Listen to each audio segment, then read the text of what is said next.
Hi dear friends, welcome to my channel. എല്ലാവരും സുഖമായിട്ടിരിക്കുന്നെന്ന് വിചാരിക്കുന്നു.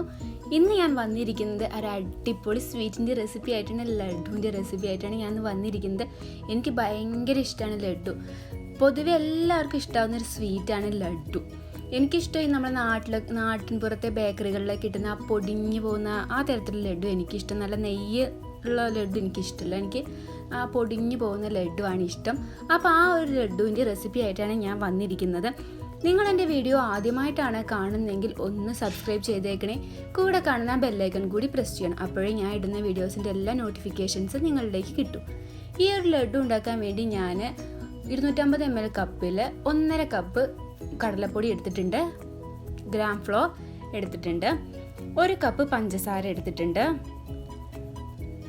3 ഏലക്ക ചതച്ച് വെച്ചതാണ് എടുക്കുന്നത്. ഫുഡ് കളർ എടുക്കുന്നുണ്ട്, നിങ്ങൾക്ക് വേണമെങ്കിൽ എടുക്കാം, അല്ലെങ്കിൽ കുഴപ്പമൊന്നുമില്ല, കളർ ചേർത്തില്ലെങ്കിലും. പിന്നെ ആവശ്യത്തിന് വെള്ളം, ബേക്കിംഗ് സോഡ, ഒരു പിഞ്ച് ബേക്കിംഗ് സോഡ ഇടുന്നുണ്ട്. ഇനി കടലപ്പൊടിയിലേക്ക് ഒരു പിഞ്ച് ബേക്കിംഗ് സോഡ ഇട്ട് കൊടുക്കാം. അധികം ആവേണ്ട, കുറച്ച് മാത്രം ബേക്കിംഗ് സോഡ ഇട്ട് കൊടുത്താൽ മതി. നന്നായിട്ട് ഇളക്കി കൊടുക്കാം. ആവശ്യത്തിന് വെള്ളം ഒഴിച്ചു കൊടുക്കാം. പച്ചവെള്ളമാണ് ഇപ്പോൾ ഒഴിച്ചു കൊടുക്കുന്നത്, ചൂടുവെള്ളമൊന്നുമല്ല. കുറേശ്ശെ വെള്ളം ഒഴിച്ചു കൊടുത്ത് ഇങ്ങനെ ഇളക്കി കൊടുക്കണം. വെള്ളം അധികമായി പോവരുത് കേട്ടോ, കടലപ്പൊടി ആയതുകൊണ്ട് പെട്ടെന്ന് വെള്ളം അധികമായി പോകും. അപ്പോൾ കുറേശ്ശെ വെള്ളം ഒഴിച്ചു കൊടുത്ത് നന്നായിട്ട് കട്ട കെട്ടാതെ ഇളക്കിയെടുക്കണം. ഇങ്ങനെ ഇളക്കിയെടുക്കണം. ഇതാണ് ഇതിൻ്റെ ഒരു കൺസിസ്റ്റൻസി. കണ്ടോ, ഇങ്ങനെ ഒരു തിക്കിലായിരിക്കണം കിട്ടേണ്ടത്. ആ ദോശമാവിൻ്റെയൊക്കെ ആ ഒരു പരുവത്തിലാണ് കിട്ടേണ്ടത്. ഇനി ഒരു പാൻ എടുക്കുന്നുണ്ട്, അതിലോട്ട് പഞ്ചസാര, 1 കപ്പ് പഞ്ചസാര ചേർത്ത് കൊടുക്കുന്നുണ്ട്. ഇതിലോട്ട് 1/2 കപ്പ് വെള്ളം ചേർത്ത് കൊടുക്കുന്നുണ്ട്. ഇനി ഫുഡ് കളർ ചേർത്ത് കൊടുക്കാം, ഏലക്ക പൊടിച്ചത് ചേർത്ത് കൊടുക്കാം. ഫുഡ് കളർ യെല്ലോ കളറാണ് ഞാൻ ചേർത്ത് കൊടുക്കുന്നത്. നിങ്ങൾക്ക് വേണമെന്നുണ്ടെങ്കിൽ മാത്രം ചേർത്ത് കൊടുക്കുക. ഞാനിപ്പോൾ ഒരു കളർ കിട്ടാൻ വേണ്ടിയിട്ടാണ്, ലഡുവിന് ഒരു കളർ കിട്ടാൻ വേണ്ടിയിട്ടാണ് കളർ ചേർത്തത്. ഇനി ബൂന്തി റെഡിയാക്കാൻ വേണ്ടിയിട്ട് ഒരു ചട്ടി വെച്ചിട്ടുണ്ട്. ചട്ടി ഒന്ന് ചൂടായി വരുമ്പോൾ അതിലോട്ട് സൺഫ്ലവർ ഓയിലാണ് ഒഴിച്ചു കൊടുക്കുന്നത് കേട്ടോ. ബൂന്തി റെഡിയാക്കാൻ വേണ്ടി ഇതേപോലെയുള്ള ഒരു ചട്ടുക ഞാൻ എടുത്തിട്ടുണ്ട്, ഓട്ടയുള്ള ചട്ടുക എടുത്തിട്ടുണ്ട്. ചട്ടുക ഇല്ലെങ്കിലും കുഴപ്പമൊന്നുമില്ല കേട്ടോ. ബൂന്തി മാവ് കുറേശ്ശെ ഒരു തവി മാവ് എടുത്ത് ഇതിലോട്ട് ഇങ്ങനെ ഒഴിച്ചു കൊടുക്കാം. അപ്പോൾ ഇങ്ങനെ ബൂന്തി, എൻ്റെ ബൂന്തി നല്ല ഷേപ്പിലൊന്നും അല്ല കേട്ടോ കിട്ടിയിരിക്കുന്നത്. നല്ല ഷേപ്പ് കിട്ടിക്കോളണമെന്നൊന്നുമില്ല. ഇത് ഒന്ന് പൊടിച്ചെടുക്കണം, മിക്സിയുടെ ജാറിലിട്ടൊന്ന് പൊടിച്ചെടുക്കണം. അപ്പോൾ ഷേപ്പിൽ കിട്ടിയിട്ടില്ലെങ്കിൽ ഒരു കുഴപ്പമില്ല, നമുക്ക് അടിപൊളിയായിട്ട് തന്നെ ലഡു ഉണ്ടാക്കി എടുക്കാൻ പറ്റും. ഒരു 3 സെക്കൻഡ് 4 സെക്കൻഡ് മാത്രം ബൂന്തി ഫ്രൈ ചെയ്ത് എടുത്താൽ മതി. ബൂന്തി നന്നായി ഫ്രൈ ആയി കിട്ടരുത് കേട്ടോ. അത്ര ആയി കഴിഞ്ഞാൽ കോരിയെടുക്കാം.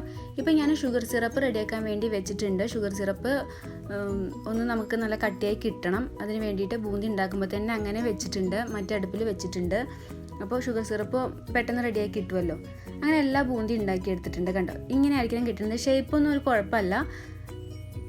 ഇതിനെ ഒന്ന് മിക്സിയുടെ ജാറിലിട്ടൊന്ന് പൊടിച്ചെടുക്കണം. ജസ്റ്റ് ഒന്ന് കറക്കിയെടുക്കാനേ പറ്റുള്ളൂ, നല്ല പൊടിഞ്ഞ് കിട്ടരുത് കേട്ടോ, നല്ല പൊടിഞ്ഞു പോവരുത്. ജസ്റ്റ് ഒന്ന് കറക്കിയെടുക്കാം. അപ്പോൾ ഷുഗർ സിറപ്പ് റെഡി ആയിട്ടുണ്ട്, ഇങ്ങനെയായി കിട്ടിയിട്ടുണ്ട്. കയ്യിലിങ്ങനെ ഒട്ടുന്ന പരുവമായി കിട്ടിയിട്ടുണ്ട്. കണ്ടോ, ഈ ഒരു പരുവത്തിലായി എനിക്ക് കിട്ടിയിട്ടുണ്ട്. ഇങ്ങനെ ഒട്ടുന്ന ആ പരുവത്തിലായ ഫ്ലെയിം ഓഫ് ചെയ്യുക കേട്ടോ.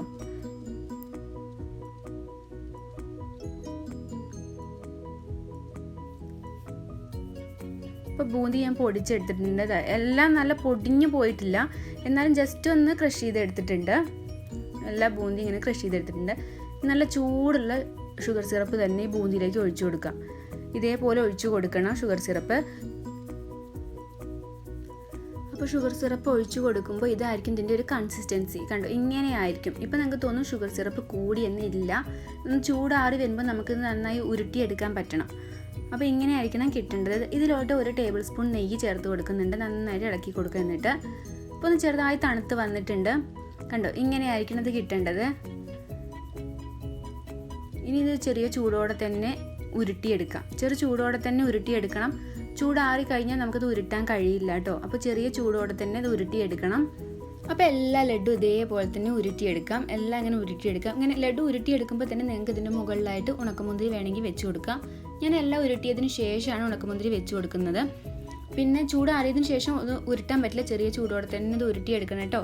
അപ്പോൾ നിങ്ങൾക്ക് എൻ്റെ വീഡിയോ ഇഷ്ടമായെന്ന് വിചാരിക്കുന്നു. ഇഷ്ടമായിട്ടുണ്ടെങ്കിൽ തീർച്ചയായും ലൈക്ക് ചെയ്യണം, ഷെയർ ചെയ്യണം, കമൻറ്റ് ചെയ്യണം, സബ്സ്ക്രൈബ് ചെയ്യണം. കൂടെ കാണണം ബെല്ലൈക്കൺ കൂടി ഒന്ന് പ്രസ് ചെയ്തേക്കണേ. തുടർന്നുള്ള എൻ്റെ എല്ലാ വീഡിയോസും കാണണം. Thank you for watching.